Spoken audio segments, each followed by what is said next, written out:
Kalo Mina! Kalo Mina! Happy New Month. That's right, new month. That's a great Greek greeting I've learned about. You greet people with the beginning of a month. We do. And this is going to be a topic that we're going to do once a month. Our Kalo Mina episode. Absolutely. It's a way for us to reflect on important points in Hellenic history and also the Orthodox Feast of the Orthodox Church, talking about these just important points. And we're going to try to bring something from Greece's very rich history. We're going all the way back to antiquity and all the way to our modern times here, so that'll be interesting, I think, for everybody. It's great to have a history, Billy, that goes all the way back into BC, well into BC. That's right. You know, not a lot of civilizations can honestly say that, right? That's very true. A continuous history, from ancient to the medieval Byzantine to the modern and beyond. That's right. So welcome to the Hellenic History series that we have on patreon.com. And this is our show, The Quest for Prometheus. Quest for Prometheus, Kalo Mina. And this is the special Kalo Mina episode. Once a month, in the beginning of the month, we're going to be doing this. All right, so let's talk. We have a whole bunch of events here that we want to talk about.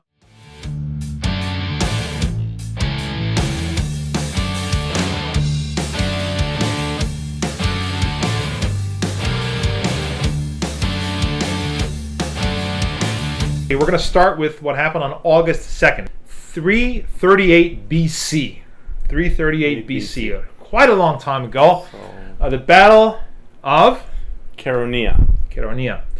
So what's interesting here is that we're talking about actually kind of a little bit of a civil war, aren't we? That's right. An early Hellenic civil war. Right. Fairly common for those times. Oh, that never happened. You know, it's a rare thing with Greeks fighting, right? Amongst each other. Read about other history of my Russian civilization there, what was going on right before the Mongols invaded. You'll see exactly what happens. It's a common human trait, I guess, but the Greeks seem to be the best at it, I think. Really? I don't know. I probably wouldn't agree with you on that, but anyway. All right. Well, maybe, hopefully. That's a prize, I'd love to give away then. Yeah, right. But definitely this is an important battle and a strategic date that in the ancient world set the pace for what's going to come. It's before the time of Alexander the Great and then after. And then there's a shift of a power, of the powers of the old Hellenic world and what the new one is. So we have Philip II, who is the king of Macedonia, which is a kingdom in northern Greece. Mm-hmm. It's not the former Yugoslav not the former Yugoslav Republic of Macedonia. Long before that, that's what we have to claim to it. And northern Greece is comprised of 4 kingdoms, which is Thessaly, Epirus, Macedonia, and Thrace. And Macedonia is the dominant kingdom of all of northern Greece at this period. So by 338 BC, Philip is one of the military geniuses of all time. He actually should have been called Philip the Great, just like his son, but they gave more credit to his son, because without Philip and his mother Olympias, Alexander wouldn't be anything to the extent that he was. It was because of his father. And we have the old guard, I will say, the city-states of the south, which is Athens and Thebes, that were vying to keep control. So who's going to keep control of the Greek world, the Hellenic world? Will it be Athens? Will it be Thebes? Will it be Sparta? Will it be Macedonia? So at this point, Sparta is out, and it's basically Athens and Thebes. And Athens had colonies in northern Greece, in the peninsula where Macedonia is, in Thrace. And they were actually aware of Macedonia's influence and its growth, and Macedonia was basically ready to incorporate those colonies also into its kingdom. So Athens didn't like that. And at this time, after the long civil war that she had with in the previous decades with Sparta, it was a weaker Athenian empire now. So Philip learned how to be a great fighter from being captive in Thebes as a young man. And Thebes was another superpower under Epaminondas, and he learned how to make warfare even more efficient and better by making the long spear that the Greeks used to have back then. The hoplites had these long spears, and he made the saris, the Macedonian term of it, even longer. I think it was about 18 feet long. Oh my God! So 18 feet. Can you imagine holding balancing a spear like that? Yeah, you had to be the That's elite crazy. of the elite to be able to do this, and to have a shield that guards you. Actually, the shield guards the guy next to you, and the other guy guards you, and you have the spear. So you're basically holding the life of the guy next to you in your life. So it was when you see it, I'll show you a picture of this. It was a tank. It was an ancient tank, basically. That was called a phalanx, and it was Philip's innovation that worked and made even better the Theban form of this warfare and what the Athenians used, and was basically able to crush them and defeat them. So now, why is this important, though? This is like, as we said, it's like a civil war, right? Well, there's an enemy, an ancient enemy of the Greeks that was basically taking over northern Greece and ready to reconquer the Greek world again, with ambitions to go into Europe. Like, Greece is the gate to Europe, even though Europe was underdeveloped back then. The Persians, the Achaemenid Empire, basically wanted to. They never forgot that they lost to the Greeks, the Battle of Salamis. So after Leonidas, about 100 years earlier, died fighting, in the Battle of Thermopylae, and then 10 years later in 481 BC was the Battle of Salamis and Artemisium and all those other battles. And the Persians eventually lost. They had given up that ambition to invade the Greek city-states.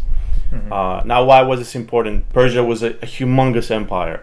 It spanned from, Persians are Iranians and Iraqis. Those are the ancestors of the Persians from Iran and Afghanistan, what it would now, all the way to, Egypt, most of the Middle East. Well, pardon me. Culturally, though, probably Iran is the real is the inheritor state if we're looking at it today. The main inheritor state will be Iran. The language and everything else, right? The religion of Zoroaster back in those days. That is Persia, yeah. Right. That's basically what we're talking about. But Iraq also claims it too. So interesting. Yeah. Because Iraq always struck me as an Arabic country. Nah, it would be actually Iranian, and it would be also the peoples from the Mesopotamian. Mesopotamia, Syrian, yes. Babylonians, Hittites, which also Semitics, but they were part of Iraq, Okay, interesting. Yazidis, all these people that live there now. But the dominant, I guess the inheritor is Persia. I mean, that is Persia for Iran. So the Persian kings never forgot this. And even back when they were fighting, the Greeks in the Greco-Persian wars in 490 and 480, every day the king used to say, he had to be reminded by his, every morning he woke up by his attendant that don't forget the Greeks. He used to curse them because he couldn't conquer this little tiny area in the Balkans. Packed a lot of punch to that tiny area, didn't it? It did. And they went down a lot more if they weren't fighting with each other even back then. So the perpetual problems. The Spartans did not want to go with the Athenians and so forth. So lo and behold, 100 years later, this becomes a problem again as Macedonia is getting infiltrated, Thrace is taken over, and there's talk that the Persians are buying out a lot of the other Greek city-states, because there's no unity. There is not one empire, there's not one leader in the Greek world. So this is what Philip was a genius, and he actually was very efficient in taking over and building a bigger kingdom. And his main ambition was to invade Persia and avenge Greece. So it didn't end well for him, though, ultimately. No. He achieved his cause, but he didn't survive himself. He was assassinated, and there are many theories. One is his jealous wife, Olympias, might had somebody hired to assassinate him, because Alexander, after all, was only a half Macedonian. He was half Epirotian. Mm-hmm. And Philip had married another wife from Macedonia, a full Macedonian, and he had another hire. So perhaps Olympia saw that as a threat, that Alexander would not get his chance at the throne. Of course, there's Athenians that hated the Macedonians because they wanted to be in control. Right. And Demosthenes was one of the famous orators that did not view Philip in any favorable light.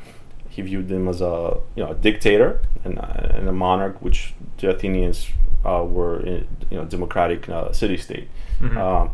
And there was also the Persians, which they might have also poisoned him, because obviously he's going to go after them next to liberate the Ionian Greek city-states in the coast of the Aegean that's now part of modern Turkey. So we don't know what happened, but yes, he is assassinated, and his Pan-Hellenic crusade and to create the Pan-Hellenic Union is cut short, and his son Alexander III, as we know him now as Alexander the Great, Omegas Alexandros, is the one that takes over. And he annoys very much the Athenians because they thought he was just a little young kid and he wasn't going to do much and they will be able to continue on in their ways. And they learned a very hard way that that's not going to happen with Alexander the Great. So are Athenians still annoyed at Alexander the Great? No. They love him. Things changed over time. They saw exactly how it worked out for them, right? He united all the Greek city-states, and even the ones that fought against him, like the Thebans, were... that was the only excessive force that he used. He burned the city of Thebes to the ground and left. That's how you conducted warfare back in those days. It's either us or them, right? Because if he left, basically they would just revolt and destroy everything and cut his garrison. So, as the story goes, only Pindar's house was left alone because he loved Pindar, Alexander, and the Spartans did not join the Macedonians under quest in this Pan-Hellenic crusade against the Persians. So this is stuff that keeps on happening right now. And the Persians are the same stock as the Macedonians. They were both Dorians. That's what's funny. It's like the same people, but they had a different view of who's gonna control and what they can do. And if they didn't have the major share of this union, the Spartans were like, we don't want to be involved. Interesting. But that's how it turns out sometimes. This is the Battle of Chaeronea, and Macedonian Philip II becomes triumphant over the city-states in the south of Athens and Sparta. Interesting point in history, and interesting to kind of focus on a moment like that too, because it seems to kind of not fit with our modern understanding of things, but that's actually how things happened back in those days. You had to, like in Russia, for example, you had a lot of internal warfare that went on, and even in several moments of Russian history, but right before an invader came, and that's actually what allowed the invader to basically take the upper hand. Whereas over here you have a situation where there's actually this person is able to unite these people, and then what Alexander achieved after, of course, we all know. So it's a fascinating. The Hellenistic age, 300 years that Greeks ruled the world. Absolutely. So let's jump a little forward now. No more than just a little bit forward. We're going to go all the way to 1936.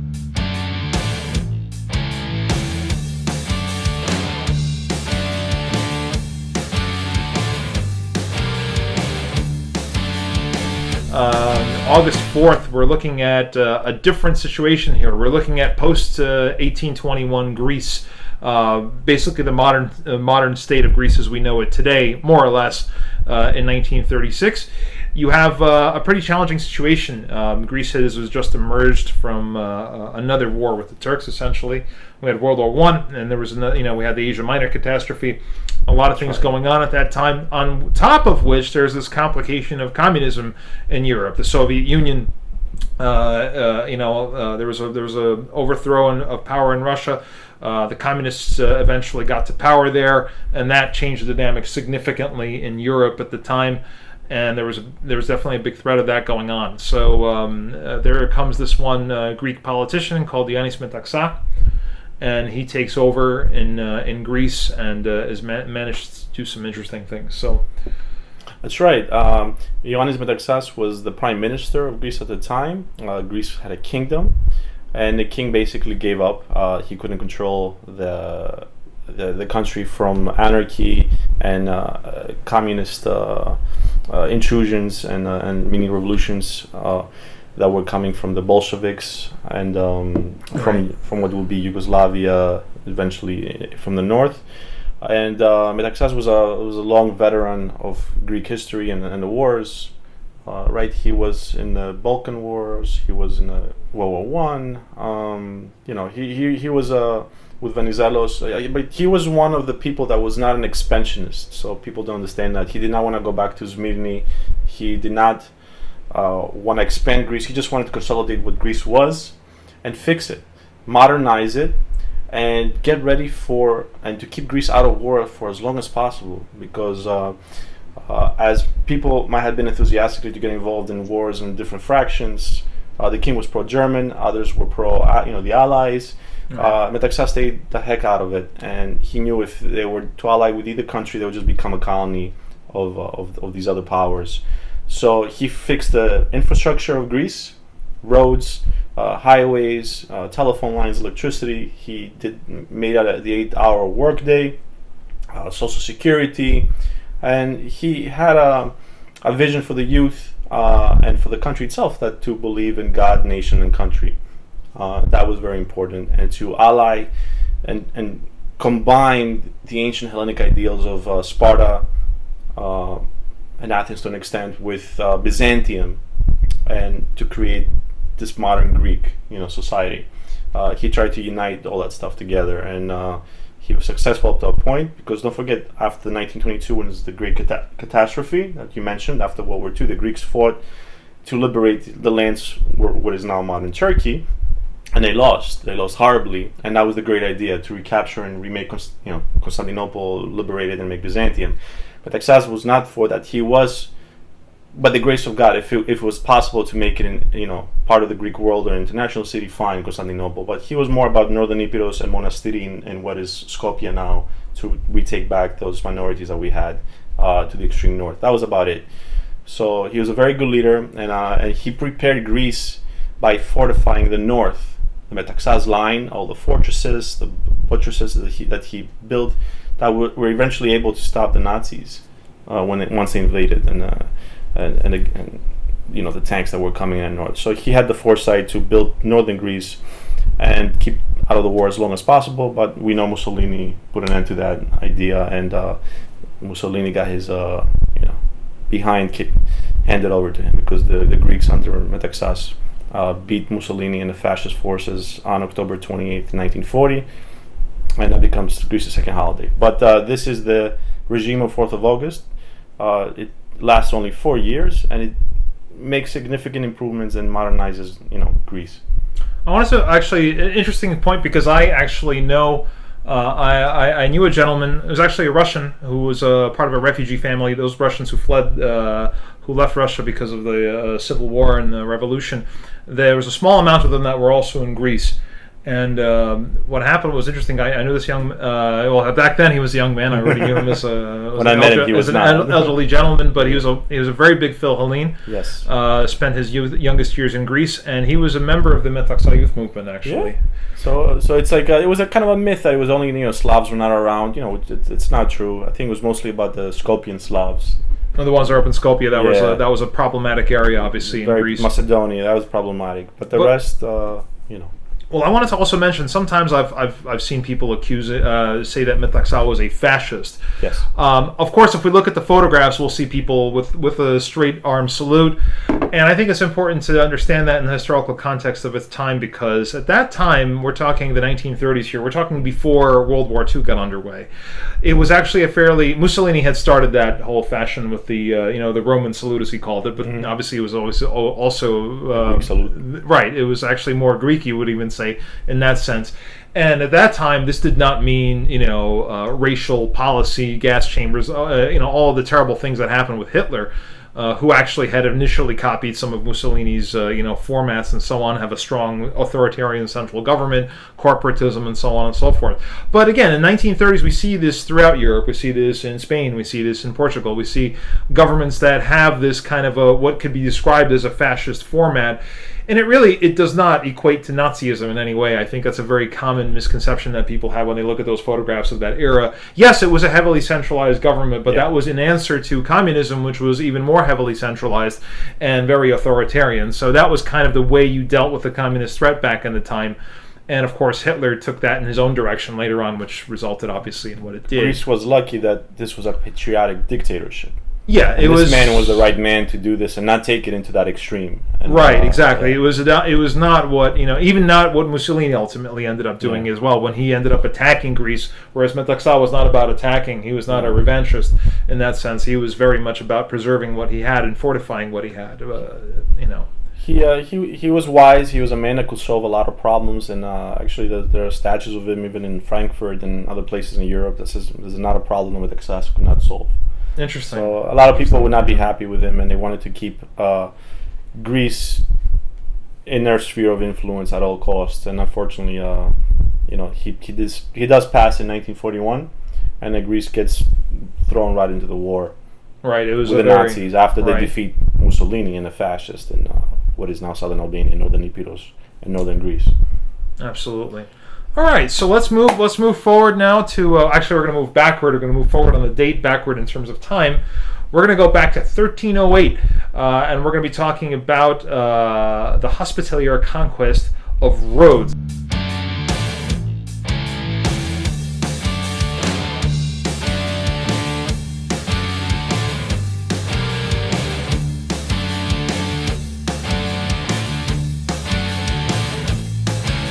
This is the August 15th, which was the same day as another day we're going to talk about in a minute.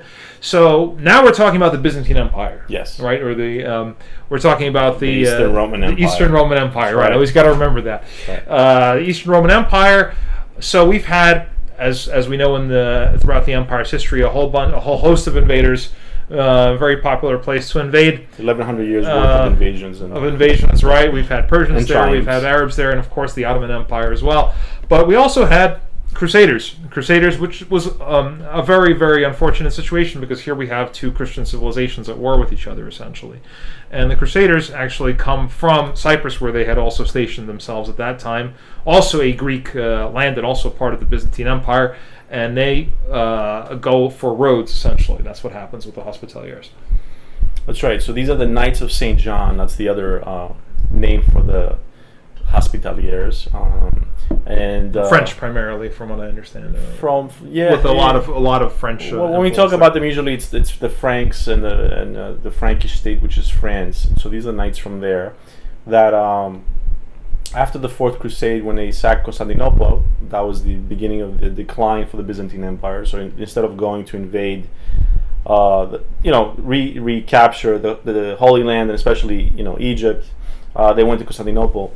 And unfortunately, from then on, they found that as an easy target, and they kept a lot of the islands. Even when the Paleologus dynasty reclaimed Constantinople in 1261 and ousted the Latin states in Constantinople, a lot of these Frankish kingdoms, and then the knights, these other different orders of the Crusaders, stayed on in the islands and in a lot of other regions in Greece. So when we talk about the Turks invading, the Venetians and the Franks had already conquered a lot of Greece already, and they would have it until modern times, So that's kind of interesting. And the Knights of St. John were a secret, one of those orders that had their bases in the islands of the Mediterranean. So they were in Malta, right? Right, yeah, they were, but also they managed to get to Cyprus. And the Pope kind of liked them, from everything I read about it. So that's basically how they got their fame and their attention and everything else. And then they ended up holding Rhodes all the way till 1522, when it fell to the Ottomans. To Solomon the Magnificent. So in this case with Rhodes, they kept the island Christian and Turk free for a few centuries after the fall of Constantinople, and maybe for the people, the natives, it wasn't the greatest life to have under the Franks and the Catholics, because they were biased against the native populations, even under Latin occupation of Constantinople. But it is an interesting period of Greek history that few, don't know unless you go and see some of these places, and you see the ancient temples, you see the Greek churches, the Byzantine, era cathedrals, and then you suddenly see these European fortresses and towers, which were built by the Knights of St. John or other Frankish states, and they were there to repel the Turks, because they actually kept the Turks at bay. So it's a catch-22. You're gonna have one overlord over the other, and unfortunately, the Byzantine Empire, even though it was very prestigious until the very end, it was a lot smaller by the Paleologus dynasty. And that's not to say it didn't have another golden age. It had it, but it was more in the arts and in theology at this period. It wasn't, because it was a super empire. Right. You still wanted to marry a princess, Porphyra from the Paleologus dynasty, or a prince who will marry outside to unite other Christian kingdoms, and even Mongol tribes as well. They sent a lot of the third or fourth tier princesses to the Mongols to keep them away, and the Turks. But it didn't hold. Yeah. Interesting. So that is the Knights of Rhodes. So if you go to Rhodes, you're gonna see a lot of they have medieval festivals, and they have like a Ren fair? Byzantine/Ren fairs, specifically ones that deal with the western part culture of the island. Siros has something like that as well. It's half sort of Orthodox and half Catholic, and you can see that in Crete. You can see that in Cyprus and many other islands. So when I say una razza, una fazza, with the Italians were very similar, but this is now a different people though. These are Germanic peoples, so they were a little bit different, and they did retain their way of life, and they were separate from the native populations. Interesting. And that was a little bit of an animosity with the Greeks for many years to come. Yeah, well, these things have very long-term consequences, as history repeatedly shows. That's right. And they do have an interesting history of what happens to the Knights of St. John's and the other Crusader secret societies, which maybe we'll discuss in another episode. Absolutely. Yeah. Always, there's plenty. I mean, we could do a show on each one of these topics here. I mean, easily, or several actually. I would say in some cases. There's one very good book by Nicholas Cheetham, and that's Medieval Greece. So if you ever want to read about this period of the Latin period of Greece, I recommend that book, because it has a lot of the medieval thoroughfare that you had in the West that was also present in Greece at this time. And that's not to say that jousting and the knights was a Western thing, because actually the Komneni dynasty, which is the dynasty that initiated the First Crusade, it was just basically a call for help against the Arabs and the Muslims to liberate the Greek lands of the Middle East. They actually also, we believe, had jousting in Greece at the time. So we don't know if it came from Byzantium to the West, or it was from the West to Byzantium, but it was definitely enjoyed at this time period. And it was I always wanted to joust. Me too. I think it's really scary to do it, honestly, but it would be fun. It's fun. Next year when the Renaissance Festival in Woodstock, upstate New York, comes, we'll do it. Interesting. Oh, we can't do it. We can watch it. We can watch it. Yeah, I don't think I. I don't know what you can do. I don't even know how to ride. No, so that would be a problem. That's a problem. You can't do it on a motorcycle or in a car, right?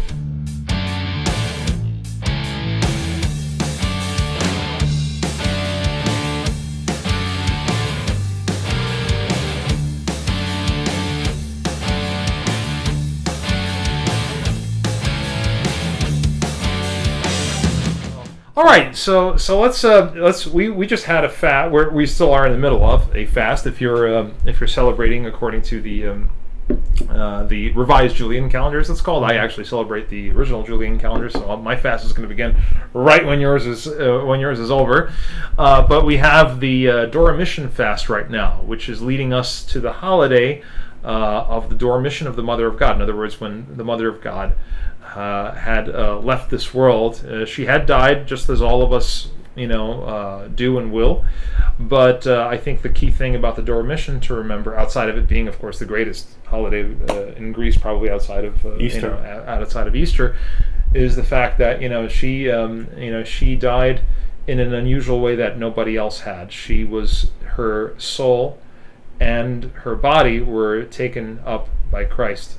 And there's actually a very well-known icon of that, where you see Christ holding on to what looks like a little baby or a doll, depending on how you look at it, and that's actually the soul of the Theotokos that he's actually taking up with him to heaven, because the Theotokos was a special case. And this, I think, this also kind of comes down on the issue. Focuses on the issue of the fact that in the Orthodox Church, we're always we're told about, the Trinity is kind of made in this male image always, but the Theotokos was the greatest of all humans. Of course, Christ was, he had both a human and a divine nature, but the Theotokos gave birth to him, and she is accorded the highest honor of all saints.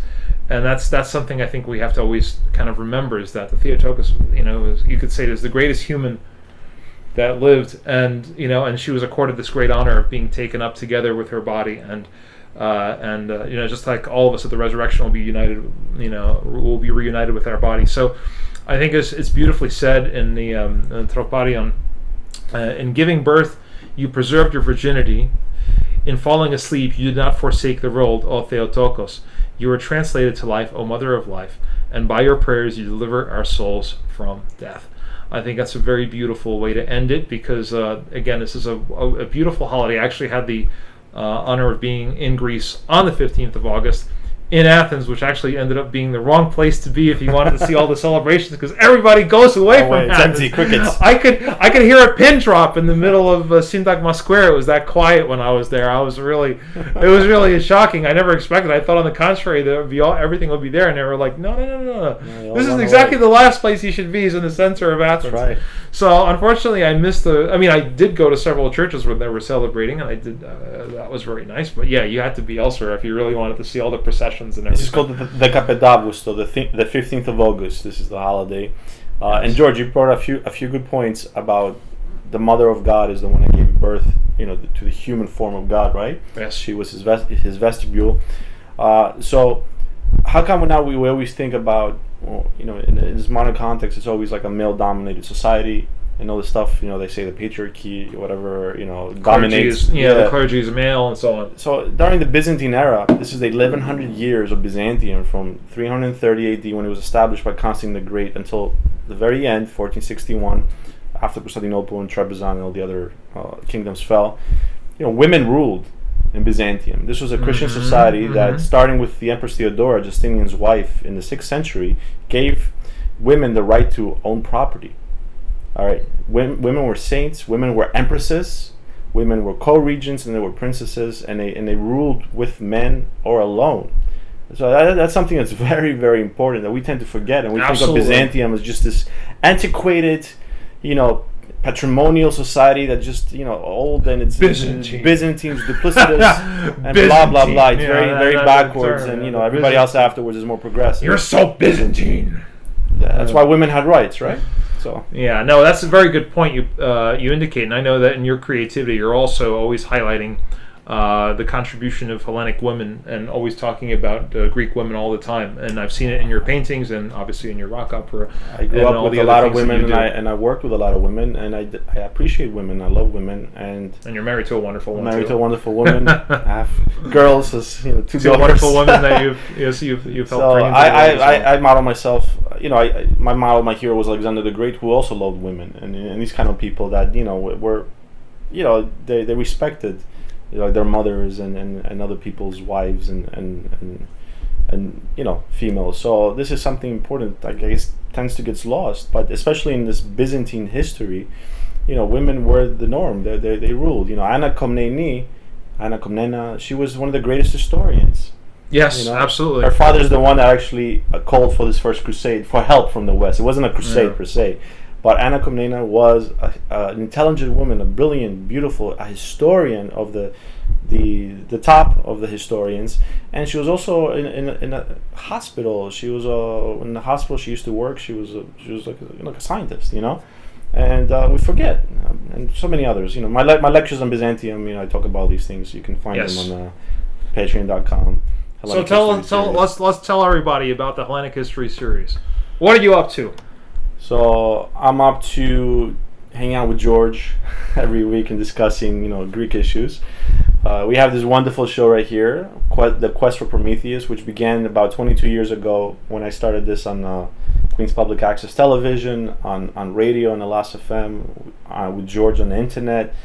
Back in the Real Player days. So for 22 years, this show that you're seeing, we've been in some form or another on radio or on TV or an online format. And we search for the quest for truth in history and modern politics, Greek history and modern politics. And in the Patreon.com on the Hellenic History series, which I started, and we're all part of this right now, it's the umbrella for everything that we do. It's Porphyra, as my band's next album is being created with the help of the Hellenic History series that deals with Greek history and mythology. That's Porphyra, Porphyra. Check it out, porphyraband.com. On YouTube, Facebook, or on the website. And I'm creating an illustrated history book with a lot of this art that I have been developing over the years to illustrate Greek history from all different eras, and mythology as well. That's what I'm doing there. And then we're doing lectures as well on Greek themed issues. Just had one recently, right? Which you could see on the Patreon page, right? On Patreon page, Hellenic History series, and on Facebook. It was with the HEPA, which I am the Director of Culture and Arts in all of New York, and UNESCO. I'm the UNESCO Director for Modern Music in New York as well, UNESCO Piraeus, and it was an introduction to Byzantium. So we discussed, I discussed, Sofia, a little bit what happened now. It's reconversion back into a mosque, and the history very briefly, for an audience to introduce Byzantium.